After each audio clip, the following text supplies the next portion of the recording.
Want your minis to look like they're marching across the red sands of Mars? Well, in this video, I'm going to be showing you how to make these. Do I not get a close-up? Fine, but you don't even have a base. So as I was saying before I was rudely interrupted, this is about showing you how to make Martian bases which are quick, cheap and simple. And these are part of the Martian terrain series which will be appearing on my YouTube soon. Get early access through my Patreon, but let's get into the Martian bases now. The great thing about making bases in this style is that you can use absolutely any base. So the base I'm cutting around right now is a 25mm one which has actually got a hole through it from where it snapped when I took something else off it. So you can use literally any base. Now the first thing to do is to take your XPS foam and to just cut it to a rough shape that's going to cover the entire base. Now let's expel a myth for just a second here. You can use super glue on this type of foam.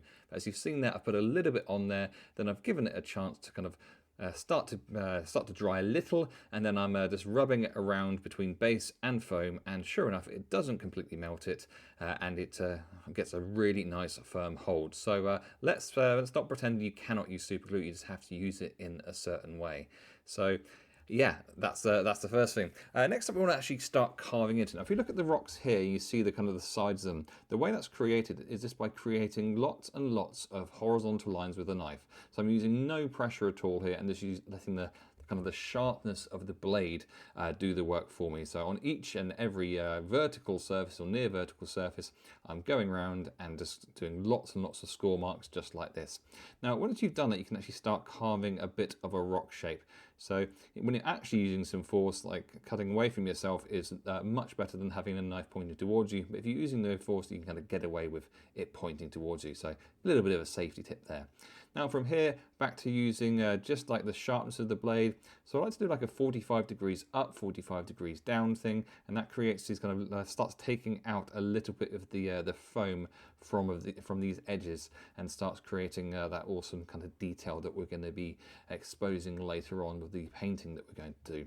From here, you can then take the point of your knife and then scrape it along these score marks, and it will randomly start pulling out bits of it and leaving other bits behind. And that's the sort of randomness that you can't really plan for, which is great. Now, I'm going to show you the other bases, the different sizing, and the techniques are similar, but it's important to note that, well, from my point of view at least, the bigger a base is, the more height you can get away with. So it's using a slightly taller one here and kind of cutting some steps into it, and then going through the same process of just scoring some marks in the side and then scraping at it with the point of the knife, just to again create that detail which we're going to be using later. Now for the biggest base, and this is this one here, this is a 40mm one, which I've got a von Rhein's leaper. I started by cutting a shape almost like hexagonal, octagonal type thing, and just to so I've got that kind of pillar that's on the corner there that I kind of highlighted. So then from there, just creating the vague shape, and then in order to kind of create the gap in the middle, kind of waggle the knife, so you can see how I'm just testing how far in the knife is there, but kind of slide it in a bit and then kind of waggle it again using the sharpness of the blade. Use a nice sharp blade for this, and then you can just kind of leave a little bits out, and then that's going to give you the vertical surfaces, which you can then do exactly the same thing again with. So scoring the marks and scraping the sides, and sure enough you end up with something which looks kind of cool. And I also call it like a little V into there, and you'll see why I'm doing that a little bit later on. Next up, we're going to do a red base coat. You don't have to paint your fingers. I just couldn't be bothered to not, because I'm just wash my hands afterwards. But you know, the cheapest red paint that you can find, this is like £1 for a big bottle, like you can see there. Trying to get into all of the detail, because we do want it kind of fully into that stage of redness.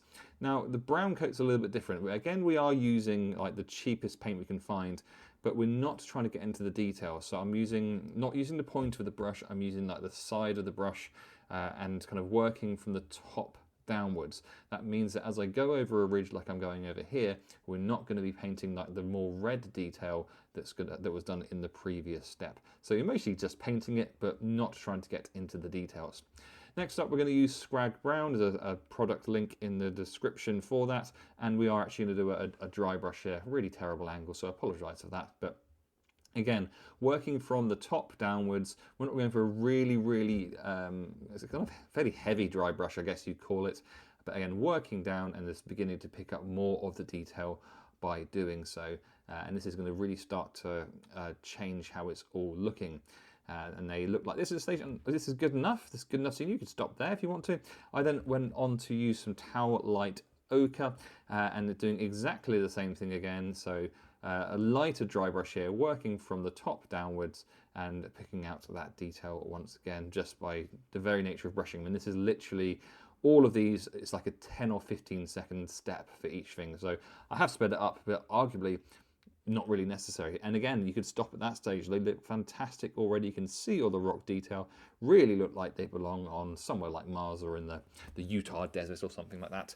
And then to finish off in terms of painting, I'm using Armageddon Dust, and this is just on the flat surfaces. So I'm not even speeding this one up because it's literally 5 or 6 seconds just to put some, just to do a light dry brush of Armageddon Dust. So there you go, you can actually see the detail coming up as I go over it. Not sped up, just it's literally that quick. And then this one, I think I timed it and it was 17 seconds for that one. Now for your final touches. So for this, I took some yellow bushes because I felt like any sort of grassland at all there might be on a Martian type planet would be, you know, yellowy, browny or something like that. So I used yellow. And because I'm playing with salamanders and they like to burn everything, I've then decided the bushes should look like they're on fire or smoking. So I just took some black paint, and you no need to do it as a dry brush because you don't need to be on the table, Astrid. You don't need to do it as a dry brush. You can just literally just paint the top of the bush. Now to create the smoke, you can take some cotton wool like I've done here. You can just begin to kind of pull it into little strands, and there's not really much technique here.